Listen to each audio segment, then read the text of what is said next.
Alright, this is the second video on section 6.4, working with Taylor series. So we have a number of Taylor series centered at 0, Maclaurin series. So we have the function f of x equals 1 over 1 minus x. That's equal to the sum n equals 0 to infinity of x to the n. And we use the geometric series formula to actually come up with this. The interval convergence is going to be negative 1 to 1. We can derive the Maclaurin series for e to the x fairly simply. That is going to be the sum n equals 0 to infinity of x to the n, and that should be over n factorial here. Let's go ahead and fix that. Okay, and the domain of that is going to be all real numbers. The Maclaurin series for sine is the sum n equals 0 to infinity, negative 1 to the n, x to the 2n plus 1 over 2n plus 1 factorial, and then converges for all real numbers. If you take the derivative of the sine, you get the cosine. You take the derivative of the sine's power series, you'll get the cosine's power series, Maclaurin series. The power series for the natural log of 1 plus x is going to be the sum n equals 1 to infinity, negative 1 to the n plus 1, x to the n over n. That's going to converge on negative 1 to 1, including 1. The inverse tangent has a Maclaurin series of sum n equals 0 to infinity, negative 1 to the n, x to the 2n plus 1 over 2n plus 1. That's going to converge on the interval negative 1 to 1, including 1. And then we have the binomial series, which we looked at in the first video for this section. F of x is equal to 1 plus x to the r, and that's going to be equal to the sum n equals 0 to infinity of r choose n, x to the n. That's going to converge on minus 1 to 1, and then depending on the individual series, it might also converge at the endpoints. Okay, so we'll look at a couple examples here. So example number 4, we're going to represent f of x equals 5x natural log of 1 plus x as a power series. So we'll make a note that the natural log of 1 plus x is equal to the sum n equals 1 to infinity of negative 1 to the x plus 1, x to the n over n. So 5x natural log of 1 plus x is going to be equal to 5x sum n equals 1 to infinity of negative 1 to the n plus 1, x to the n all over n. And we can slide the 5 and the x in, and it'll be sum n equals 1 to infinity, 5 times negative 1 to the n plus 1. And then you multiply the x and the x to the n gives us x to the n plus 1 and all over n. Oops, go back. Okay. All right, let's three more examples. So I'm going to find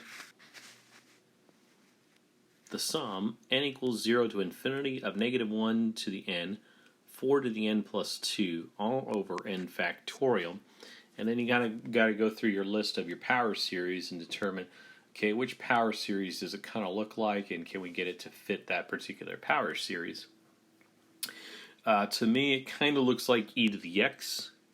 E to the x's series is the sum n equals 0 to infinity of x to the n over n factorial. So is there a way that we could rewrite so it looks more like that? So here's what we can do. We have 4 to the n plus 2, so break off the 4 squared, which is 16, and slide that out. And then you'd have negative 1 to the n times 4 to the n, okay? And you could write that as negative 4 to the n, and then it's over n factorial. And so that becomes 16, and in place of x, we have negative 4, so it's going to be e to the negative 4. 16e to the negative 4 is the sum of that series. Okay. Alrighty, moving along. Let's find the antiderivative for f of x equals e to the x squared.